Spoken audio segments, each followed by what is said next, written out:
नमस्ते और मंत्र ध्यान रिदम्स में आपका एक बार फिर हार्दिक स्वागत है। दोस्तों, आज हम बात करेंगे फाल्गुन मास के कृष्ण पक्ष की विजया एकादशी के बारे में, जो इस वर्ष 13 फरवरी 2026 को मनाई जा रही है। जैसा कि इसके नाम विजया से ही स्पष्ट है, ये एकादशी जीवन की हर चुनौती और शत्रु पर विजय प्रदान करने वाली है। तो चलिए, भगवान श्री राम के चरणों में ध्यान लगाते हुए सुनते हैं वो पौराणिक कथा जिसके प्रभाव से स्वयं भगवान राम ने लंका पर विजय प्राप्त की थी। मर्यादा पुरुषोत्तम राम और सागर तट। त्रेता युग की बात है जब भगवान श्री राम को 14 वर्ष का वनवास मिला और दुराचारी रावण ने माता सीता का हरण कर लिया।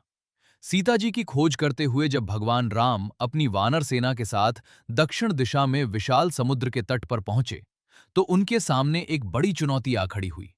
विशाल और उफनते समुद्र को पार कैसे किया जाए और कैसे उस पार जाकर रावण जैसे शक्तिशाली शत्रु पर विजय प्राप्त की जाए।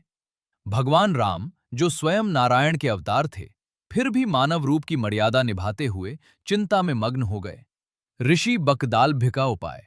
तब लक्ष्मण जी ने उन्हें सुझाव दिया कि पास ही में परम ज्ञानी ऋषि बकदालभ्य का आश्रम है, हमें उनसे मार्गदर्शन लेना चाहिए।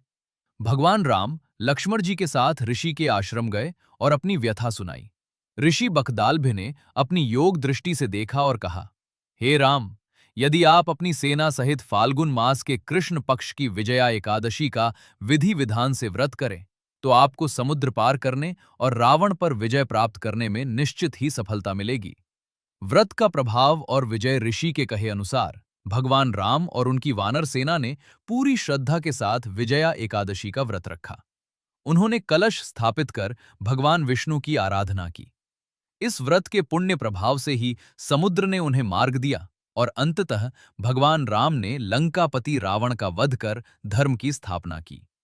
तभी से ये माना जाता है कि जो भी व्यक्ति इस व्रत को करता है, उसे हर क्षेत्र में विजय प्राप्त होती है। भक्तों, विजया का अर्थ है जीत। हमारे शास्त्रों में कहा गया है कि ये एकादशी केवल बाहरी शत्रुओं पर ही नहीं, बल्कि हमारे भीतरी शत्रुओं जैसे काम, क्रोध, लोभ और अहंकार पर भी विजय दिलाती है। इस व्रत की एक विशेष विधि भी बताई गई है। इस दिन कलश स्थापना का बहुत महत्व है। एक मिट्टी या तांबे के कलश में जल भरकर उस पर आम के पत्ते और नारियल रखकर भगवान विष्णु की प्रतिमा स्थापित की जाती है। इस कलश के नीचे 7 प्रकार के सप्तधान अनाज रखे जाते हैं। रात्रि जागरण कर भगवान का कीर्तन किया जाता है। मान्यता है कि इस विधि से पूजा करने पर व्यक्ति की हारी हुई बाजी भी जीत में बदल जाती है और उसे अपने हर कार्य में सफलता मिलती है। तो दोस्तों, ये थी विजया एकादशी की पावन कथा। हमें उम्मीद है कि भगवान राम की ये कथा आपके जीवन में भी सकारात्मक ऊर्जा और जीत का संचार करेगी। अगर आपको ये प्रस्तुति पसंद आई हो तो इस वीडियो को लाइक करें और कमेंट में जय श्री राम या ओम नमो भगवते वासुदेवाय लिखना न भूलें। ऐसी ही भक्तिमय कथाओं और मंत्रों के लिए हमारे चैनल मंत्र ध्यान रिदम्स को सब्सक्राइब जरूर करें।